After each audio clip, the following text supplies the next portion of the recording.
नमस्कार, मैं हूं मनोज और आज हम बात करेंगे एक नए टॉपिक पे। हम आज बात करेंगे शिक्षक भर्ती की। जो बच्चे या जो लोग इसमें अपना करियर बनाना चाहते हैं, जिन लोगों ने बीएड किया हुआ है या जिनकी योग्यता इसके अनुसार है, और जो लोग टेट क्वालिफाई है, एस्टेट क्वालिफाइड है या सीटेट क्वालिफाइड है, तो ये लोग अपना करियर इसमें बना सकते हैं और शिक्षक के रूप में काम कर सकते हैं।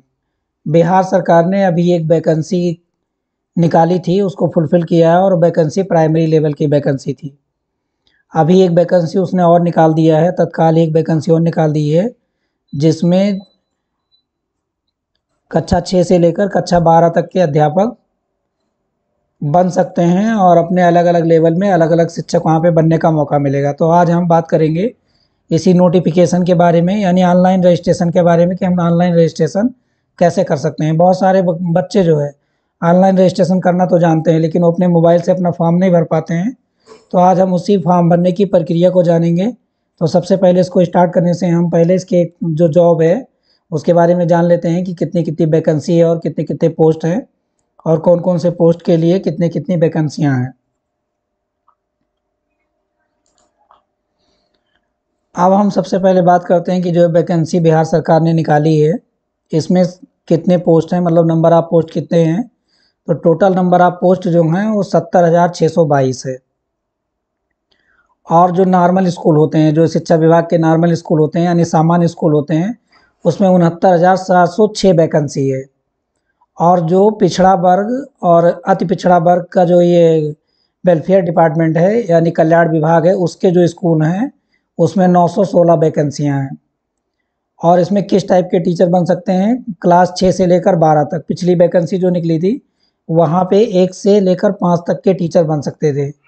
और प्रिंसिपल की भी इसमें पोस्ट है, अध्यापक की तो पोस्ट है ही, प्रिंसिपल की भी पोस्ट है और उनके जो संख्या है वो है 31, यानी 31 पोस्ट है।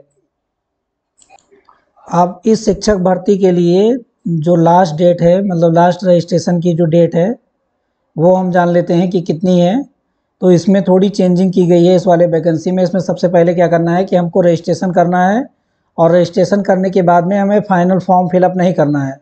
रजिस्ट्रेशन करेंगे, उसके बाद हम फ़ीस जमा करेंगे।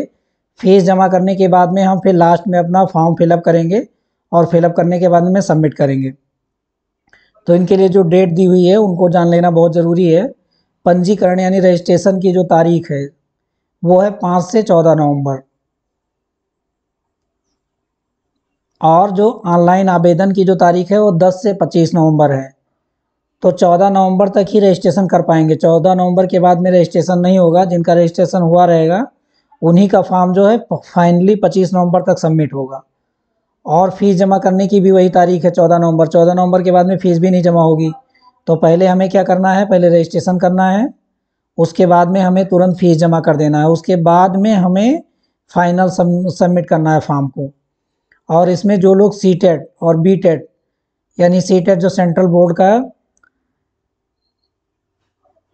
एग्ज़ाम होता है टीचिंग के लिए, सीटेट पास होना ज़रूरी है। बिहार का जो टेट होता है उसको पास होना ज़रूरी है, या तो या फिर एस्टेट। एस्टेट भी बिहार सरकार का ही होना चाहिए। बिहार सरकार में जिन लोगों के प्रमाण पत्र हैं वही लोग इनको अप्लाई कर सकते हैं। तो पढ़ाई के साथ साथ में जो उनकी बेसिक एजुकेशन है, जो ये टीचर बनने के लिए रिक्वायरमेंट होती है, उसके बाद में ये क्वालिफाई होना भी ज़रूरी है, क्योंकि रजिस्ट्रेशन सर्टिफिकेट ये फॉर्म में साथ साथ में लगेगा। तो बहुत सारे बच्चे क्या होता है कि वो फॉर्म के बारे में तो जानते हैं, वो पढ़ भी लेते हैं, लेकिन फॉर्म भरने में बहुत सारे हिचकिचाहट करते हैं। तो मैं उनको यहाँ पे एक बेसिक आइडिया दे देता हूँ कि वो अपना फॉर्म किस तरीके से भरेंगे और अपने फॉर्म को जो है कैसे अप्लाई करेंगे। तो अपने मोबाइल से भी फॉर्म भर सकते हैं और अपने लैपटॉप से भी फॉर्म भर सकते हैं।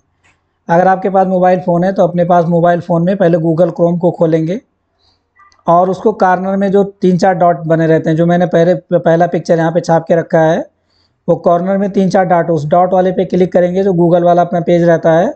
तो वहाँ पे हमने एक जो सेकंड पिक्चर है यहाँ पे जो बगल में बनाया है, वैसी एक स्लाइड सी खुल जाएगी। नीचे को बहुत सारे ऑप्शन आएंगे, उसमें हमें डेस्कटॉप साइट को क्लिक कर लेना है। तो उसमें हमें फॉर्म भरने में आसानी रहेगी और हमारे सारे ऑप्शन जो है प्रॉपरली काम करेंगे। तो जब भी आपको कोई भी फॉर्म भरना है, कोई भी एप्लीकेशन करना है, तो हमेशा मोबाइल मोड को आप डेस्कटॉप मोड में चेंज कर लीजिए, ये सबसे आसान तरीका है। और अगर आपके पास लैपटॉप है तो आप सीधे जो मेरे ऊपर जो वेबसाइट लिखी हुई है www.bps.bis.nic.in पे जा सकते हैं और सीधे यहाँ पे जो है लॉगिन कर सकते हैं।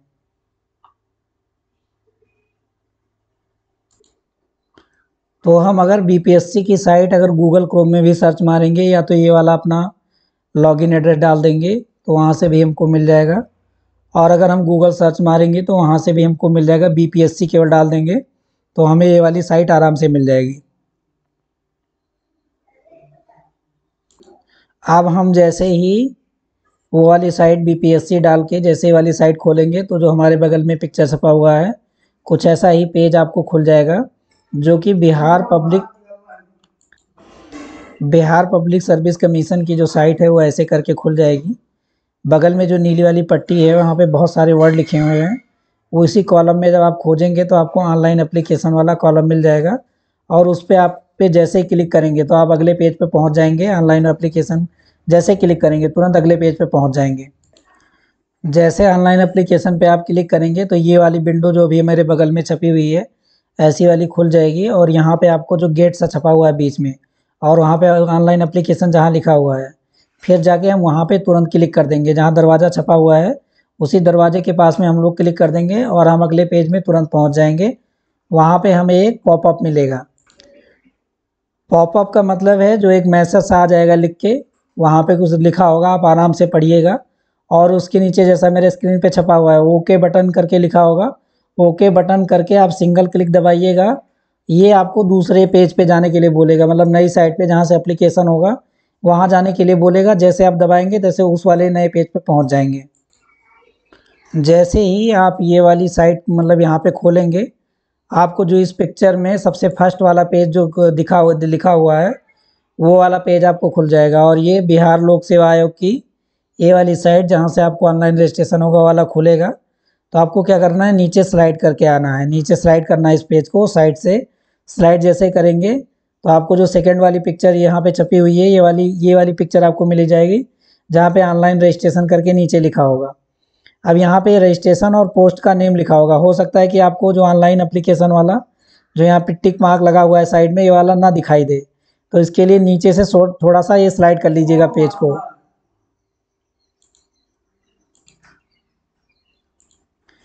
ये वाला आपको बगल वाला दिखेगा जो ऑनलाइन एप्लीकेशन वहाँ पे लिखा है सेकंड वाली पिक्चर में, उस पे जाके आप टिक कर दीजिएगा तो यहाँ से आपका ऑनलाइन एप्लीकेशन फॉर्म खुल जाएगा। और जो थर्ड वाली पिक्चर छपी हुई है यहाँ से आप समझना चालू करिए कि आपको कहाँ कहाँ रजिस्ट्रेशन पे क्या क्या चीज़ें भरनी है। तो पहला जो कॉलम है वहाँ पे है candidate first name, candidate middle name और कैंडिडेट लास्ट नेम। तो आपका नाम जो भी हाई स्कूल के मार्कशीट में लिखा हुआ है वो वाला आप भर दीजिए। अगर आपका एक ही नाम है तो फर्स्ट नेम में डालना है। अगर आपका मिडिल नाम, अगर आपका नाम 3 नामों में है, मिडिल नाम लास्ट वाला नेम, तो आपको तीनों में भर देना है। लेकिन बहुत लोगों के नाम दो अक्षरों से होते हैं, जैसे कि कोई भी नाम है उसके आगे टाइटल लगा हुआ है तो 2 वर्ड में हो गया, तो पहले वाले में भरेंगे और तीसरे वाले में भरेंगे। फिर उसके बाद में अगला कॉलम दिया हुआ है भरने के लिए फादर नेम, तो वहाँ पे एज पर हाई स्कूल की जो मार्कशीट है उसमें जो नाम होगा सेम स्पेलिंग में फादर का नेम भर देंगे यहाँ पे। अगला आएगा हस्बैंड नेम, अगर कोई महिला विवाहित है फीमेल, अगर ये फॉर्म भर रही है तो अपने हस्बैंड का नाम डाल देगी। अगर नहीं है, शादीशुदा नहीं है या उसका शादी नहीं हुआ या फिर मेल है तो हस्बैंड के नाम को वो खाली छोड़ देगा। अगला है मदर नेम, और मदर नेम सभी के लिए आएगा। तो जहाँ जहाँ पे ये फॉर्म में स्टार लगे हुए हैं उसको भरना बिल्कुल एसेंशियल है, उसको छोड़ना नहीं है। अगर उसको हम छोड़ देंगे तो ये वाला फॉर्म सबमिट नहीं होगा।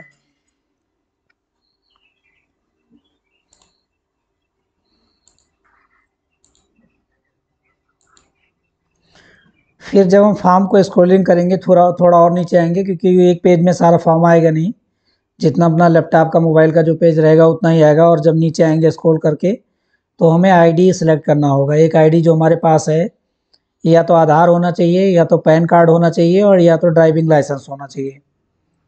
उसकी आपको फ़ोटो खींच लेनी है अपने मोबाइल से और उसको पीडीएफ में कन्वर्ट कर लेना है। आप पीडीएफ में कन्वर्ट करना जिसको नहीं आता होगा उसको हम अलग से बता देंगे, अगर कोई मेरे कमेंट बॉक्स में डालेगा कि पीडीएफ में कैसे कन्वर्ट करेंगे, तो पीडीएफ में कन्वर्ट करना भी बता देंगे कि कैसे आपको कन्वर्ट करना है। तो जो भी आईडी डालेंगे, जैसे आधार डालेंगे तो आधार का नंबर डालेंगे, पैन कार्ड अगर डालेंगे तो पैन का नंबर वहाँ डाल देंगे, और अगर ड्राइविंग लाइसेंस जिसके पास होगा वो डालेगा तो उसका नंबर डाल देंगे, कोई एक ही डालना है, और जिसको डालना है उसी ऑप्शन को सिलेक्ट भी करना है। उसके बाद में क्या होगा कि ये वाला अपलोड भी कर देंगे, जो आईडी लगाएंगे, आधार लगाएंगे तो आधार, पैन लगाएंगे तो पैन, और ड्राइविंग लाइसेंस लगाएंगे तो ड्राइविंग लाइसेंस। फिर उसके बाद में अगला ऑप्शन आएगा, are you citizen of India. आप इंडिया के सिटीजन हैं तो यस, और अगर नहीं है तो नो में क्लिक कर देना है। और अगर बिहार के रहने वाले आप हैं, वर्जिन आप बिहार के हैं, तो यस में क्लिक करना है, नहीं तो नो में क्लिक करना है, क्योंकि बाहर के लोग भी इस फॉर्म को भर सकते हैं और बिहार में टीचर बन सकते हैं। तो अगर आप यस पे क्लिक करोगे, मतलब आप बिहार के रहने वाले हो, तब तो आपको कोई भी आरक्षण अप्लीकेबल होगा आपके लिए। और अगर आप बिहार के रहने वाले नहीं हैं, मतलब नो के ऑप्शन पे क्लिक करोगे तो आपके लिए कोई आरक्षण अप्लीकेबल नहीं होगा। तो जो नीचे आरक्षण वाली जो ये ऑप्शन है, EWS, ESC, EST, EBC और BC, जो सारी कैटेगरी होती है, ये उसके ऑप्शन नहीं खुलेंगे, वहाँ आप टिक नहीं कर पाओगे। अगर OBC कैंडिडेट हो भी, आप EWS आपको अप्लीकेबल होता है, लेकिन आप बिहार के नहीं हैं, तो कोई भी आरक्षण आपके ऊपर लागू नहीं होगा और ये आपके ऑप्शन क्लिक भी नहीं होंगे। बहुत सारे लोग वीडियो बना के बता रहे हैं कि महिलाओं के लिए आरक्षण है, बाहर के लोगों को मिल जाएगा, लेकिन बाहर के लोगों के लिए कोई आरक्षण अप्लीकेबल नहीं है। वहाँ पे फॉर्म अप्लाई कर लेना, वही अपने आप में एक आरक्षण है, और हर स्टेट में होता है। दूसरे स्टेट वाले इन लोगों को मौका देते हैं, तो ये लोग भी बाहर के लोगों को मौका देते हैं। वो भी जो भी जिनका कोटा होता है 10 से 15%, 7%, 8% जो भी रहता है, तो बाहर के लोग वहाँ पे फॉर्म भर पाते हैं। आगे आपको वहाँ पे क्या मेंशन करना है, मैरिटल स्टेटस, आप मैरिड हैं, अनमैरिड हैं, या फिर अदर में आते हैं, जो भी आपके लिए पर अप्लीकेबल है उस पर टिक कर देना है। जेंडर में अगर आप मेल हैं तो मेल पे टिक करना है, फीमेल हैं तो फीमेल पे टिक करना है। अगर थर्ड जेंडर हैं, मीन्स ट्रांसजेंडर अगर हैं, तो वहाँ पे ट्रांसजेंडर वाले पे आपको क्लिक कर देना है।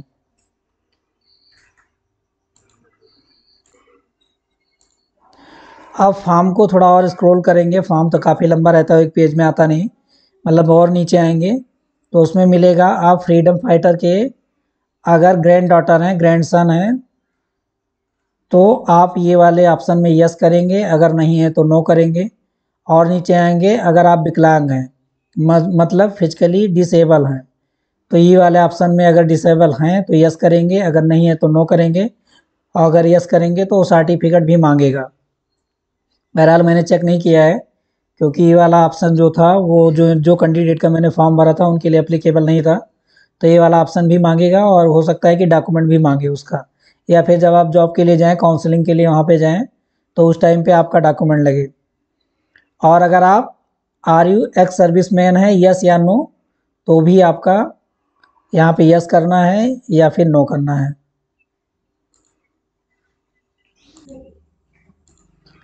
आप फॉर्म में थोड़ा और नीचे आएंगे तो जैसा मेरे स्क्रीन पे मेरे बगल में दिख रहा है ऐसा आपको दिखेगा। अगर आप पंचायती राज संस्था और नगर निकाय संस्था में नियुक्त कार्य शिक्षक हैं तो वहाँ पे यस करना है। उसका आपको डिजिग्नेशन भरना है, जिस पद पे आप कार्य करते हैं, स्कूल का नाम लिखना है और वहाँ के ज़िले का नाम लिखना है, मतलब बिहार में बिहार के ज़िले का नाम लिखना है जहाँ पे आप कार्यरत हैं। उसके बाद में अगले ऑप्शन में आपको अपनी शैक्षिक योग्यता के बारे में लिखना है। बहुत सारे ऑप्शन दिए हुए हैं, बीएड किए हुए हैं, बीए और बीएमएड किए हुए हैं, बीएलएड किए हुए हैं, बीएड, और ये सारी डिग्री आपके पास है। 3-4 ऑप्शन मिलेंगे, जब आप वहाँ पे पढ़ेंगे तो आपको समझ में आ जाएगा मेरे लिए कौन सी कैटेगरी लागू है।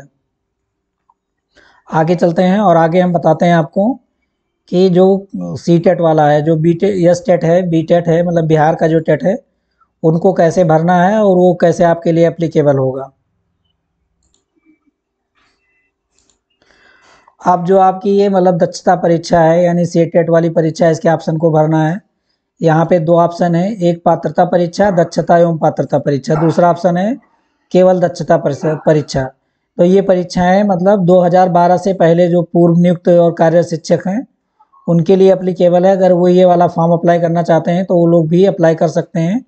पहले वाले ऑप्शन में आप डालेंगे, अगर क्लिक करेंगे तो जैसा मेरे इस वाले स्क्रीन पे दिया हुआ है, कौन सा आपके लिए एप्लीकेबल है, बिहार का टेट आपके लिए एप्लीकेबल है या बिहार का स्टेट एप्लीकेबल है, या फिर सीटेट अप्लीकेबल है तो सीटेट वाला और बीटेट वाला जो है पेपर सेकंड के लिए, उसके लिए 6 से 8 तक के लिए टीचरों के लिए ही है। और अगर उससे ऊपर है, अगर वो जो दक्षता परीक्षा दिए हैं 9 से 10 के लिए माध्यमिक शिक्षक के लिए, तो सेकंड वाला ऑप्शन वो लोग क्लिक करेंगे। नीचे वाला अगर वो 11 से 12 मतलब उच्च वाले के लिए, उसके लिए अगर वो लोग दिए हैं और कौन कौन सा उनके लिए एप्लीकेबल होगा तो वहाँ पे वाला टिक टिक कर देंगे और फिर हम लोग और आगे बढ़ जाएंगे। अब हम अगर सेकंड ऑप्शन क्लिक करते हैं, मतलब केवल दक्षता परीक्षा वाला अगर क्लिक करते हैं तो उसमें कैसा ऑप्शन खुल के मेरे सामने आएगा वो मैं आपको दिखाता हूँ। अब अगर आप दक्षता परीक्षा वाला जो सेकंड वाला कॉलम है वहाँ सीटेट और बीटेट से रिलेटेड जो 2 कॉलम है उनमें से अगर आप दूसरा क्लिक करोगे तो आपके स्क्रीन पे कुछ ऐसा खुल के आएगा, मतलब नीचे के साइड में फॉर्म में ही रहेगा, वो खुलता जाएगा जैसे जैसे क्लिक करते जाओगे। आपको उसमें बिल्कुल डरने की ज़रूरत नहीं है और हिंदी में लिखा रहेगा, वो सब समझ में आ जाएगा क्या लिखा हुआ है क्या नहीं लिखा हुआ है। तो यहाँ पे दक्षता वाले में अगर कक्षा 6 से 8 के लिए आप भर रहे हैं तो वाला कॉलम क्लिक करिए और उसका प्रमाण पत्र भी आपके पास होना चाहिए। 9 से 10 वाला भर रहे हैं तो वाला क्लिक करिए, अगर 11 से 12 वाला भर रहे हैं तो तीसरा वाला क्लिक करिए। प्लस जो आपके सर्टिफिकेट है दक्षता परीक्षा वाला, आपके पास जो सर्टिफिकेट है उसका नंबर भी डालना है और किस डेट में इशू हुआ है उसका भी नंबर डालना है और आपके सर्टिफिकेट को अपलोड कर देना है। सेम ऐसे ही अगर सीटेट बीटेट जो लगाएंगे वहाँ पे भी आपका सर्टिफिकेट अपलोड होगा। ऐसा ऑप्शन आ जाएगा तो उसका फ़ोटो खींचिए और उसको पीडीएफ में कन्वर्ट कर लीजिए। पीडीएफ में कन्वर्ट करेंगे तभी इसमें अपलोड हो पाएगा, क्योंकि पीडीएफ वाली फाइलें ही लेगा वो। अब इसमें 2 तरीके के अध्यापकों की वैकेंसी है। एक तो शिक्षा विभाग के विद्यालय अध्यापक की वैकेंसी है, अगर जिसके लिए आप अप्लाई करना चाहते हैं तो उसमें आप टिक करेंगे। अगर आप कल्याण विभाग के पिछड़े एवं अति पिछड़े विद्यालय के लिए अध्यापक के लिए आप अप्लीकेबल हैं और वहाँ के लिए अप्लाई करना चाहते हैं तो दूसरे वाले ऑप्शन में आप क्लिक कर देंगे। आप फिर और नीचे फॉर्म में आएंगे तो वहाँ पे हम क्वालिफाइंग एग्ज़ाम का जो मेरा ये क्वालिफाइंग एग्ज़ाम है वो कौन से लैंग्वेज में हमको करना है, उर्दू में करना है कि हिंदी में करना है, किस भाषा में करना है, वो हमें उस ऑप्शन से सेलेक्ट करना होगा जैसा हमारी स्क्रीन पे दिखाई दे रहा है। उसके बाद में हमें क्रॉसपोंडेंस एड्रेस और परमानेंट एड्रेस, मैंने यहाँ पे एक ही दिखाया है, एक ही स्लाइड ली है, तो वो दोनों आगे पीछे करके आएंगे नीचे ऊपर और दोनों को हमको भरना होगा। दोनों एसेंशियल है। क्रॉसपोंडेंट एड्रेस में आपका वो रहेगा जहाँ पे आप पत्राचार करना चाहते हैं, मतलब जहाँ आपको पोस्टल एड्रेस से कोई जानकारी अगर दी जाएगी तो उसी एड्रेस पे दी जाएगी। और परमानेंट एड्रेस जहाँ आपका घर है, मतलब जहाँ का निवास प्रमाण पत्र है, वो वाला एड्रेस आपको यहाँ पे डाल देना है और पूरी जानकारी फिलअप कर देनी है। पूरा पिन कोड वगैरह सब कुछ डालना है, कुछ भी मिस नहीं करना है। आप सबसे लास्ट में जो फॉर्म का सबसे लास्ट वाला पेज, लास्ट का पेज क्या पेज 1 में रहेगा, पेज लंबा है इसीलिए हमको स्क्रॉलिंग करके नीचे तक आना होगा। जो बीच में हमारा रहेगा उसमें हमें क्या रहेगा, जो क्वालिफाइंग एग्जामिनेशन है एज पर एडवर्टाइजमेंट वो है कि नहीं है, तो वहाँ पे हम लोग क्लिक करेंगे यस में। अगर नहीं है या पेयरिंग वगैरह में कोई है जो पास होने वाला है, रिजल्ट आने वाला है, तो वहाँ पे हम लोग नो में क्लिक करेंगे। उसके बाद में जो मेरा ईमेल आईडी है, अब ईमेल आईडी होना बहुत ज़रूरी है। अगर ईमेल आईडी जिसके पास नहीं है तो वो अपना ईमेल आईडी क्रिएट कर सकता है, वो विदिन 1-2 मिनट ही लगेंगे ईमेल आईडी क्रिएट करने में। ईमेल आईडी डालिए और उसको वेरीफाई करिए, मतलब 2 बार डालना है और फिर वेरीफाई पे क्लिक करके आपके मेल पे एक ओटीपी जाएगा, एक मेल जाएगा, वहाँ से खोल के आप इसको वेरीफाई भी कर सकते हैं। फिर हमको अपना मोबाइल नंबर डालना है और ऐसा मोबाइल नंबर डालना है जो ज़िंदा हो, ये नहीं कि बंद वाले नंबर को हम डाल दें, मतलब चल रहा हो और रनिंग कंडीशन में हो। तो यहाँ पे मोबाइल नंबर डाल देंगे एक बार, फिर उस पर सेंड ओटीपी करेंगे जो है, तो ओटीपी आएगा और वो ओटीपी डालेंगे, हमारे मोबाइल नंबर जो डालेंगे उस पर ओटीपी आएगा तो बता देगा कि नंबर जिंदा है। अगर जिंदा नहीं रहेगा तो नंबर नहीं आएगा, अगर किसी और के पास रहेगा तो किसी और के पास चला जाएगा। तो ओटीपी डालेंगे, ओटीपी डाल के वेरीफाई कर देंगे और सबसे लास्ट में कैप्चा डालेंगे। कैप्चा जो भी 2 4 6 आएगा वो वाला कैप्चा डाल के और फाइनल सबमिट करेंगे। जैसे हम फाइनल सबमिट करेंगे हमारा रजिस्ट्रेशन नंबर जनरेट हो जाएगा, हमारा यूज़र आईडी जनरेट हो जाएगा और हमारा लॉगिन वाला पासवर्ड जनरेट हो जाएगा। इतना सारा होने के बाद में मैं बताता हूँ कि आपको कहाँ जाना है। अपने आपके मोबाइल नंबर पे मिलेगा और मेल पे भी आएगा, तो दोनों से वहाँ से लेकर आप लॉगिन कर सकते हैं। आप पीछे अभी हमने आपको वो साइट खोलने के लिए जो भी ये सेकंड वाली पिक्चर हमारे बगल में छपी हुई है, ये वाली साइट खोलने का तरीका बताया था, तो ऐसे करके वाली साइट खोल लीजिए और उसके बाद में जब स्क्रॉलिंग करने के लिए बोला था जहाँ आपको फॉर्म मिलेगा भरने के लिए, उसके बीच में आपको लॉगिन वाला कॉलम अपने आप एक बार दिखेगा, तो वहीं पे आपको दोबारा से पीछे चले जाना है और अपनी यूज़र आईडी डालना है और आपको पासवर्ड डालना है और यहाँ भी आपको कैप्चा डालना पड़ेगा। कैप्चा जैसे ही डालेंगे, जो मेरे ऊपर पिक्चर आपको दिखाई दे रही है उसमें जैसे कैप्चा डालेंगे और सबमिट करेंगे, आपको अपना भरा हुआ फॉर्म खुल जाएगा और वहाँ सबमिट पेमेंट के लिए आएगा जो है। मतलब आपको फ़ीस जो है इसी टाइम पे जमा कर देना है। फॉर्म भरने के बाद में फ़ीस नहीं जमा होगा, इसमें थोड़ा सा चेंजिंग की गई है। तो फ़ीस को इसी टाइम पे जमा कर देना है, यहीं पे फ़ीस जमा करना है। और फ़ीस जमा करने की प्रोसेस अलग है, बहुत सारे लोगों को मालूम है। तो वहाँ पे जाके जैसे भी जिसके पास जो भी मेथड है, नेट बैंकिंग है, किसी के बाद में यूपीआई है, जो जो उसमें अवेलेबल है, वहाँ पे जाके अपनी फ़ीस जमा करेंगे। उसके बाद में ये वाली आपकी रजिस्ट्रेशन प्रोसेस कंप्लीट हो जाएगी। और 10 तारीख तो अभी हो ही गया है, तो फॉर्म भी खुल गया है। उसके बाद में अपना फाइनल एप्लीकेशन आप कर सकते हैं। तो आज के लिए इतना ही, और आगे मिलेंगे एक नए वीडियो के साथ में। तब तक के लिए जय हिंद।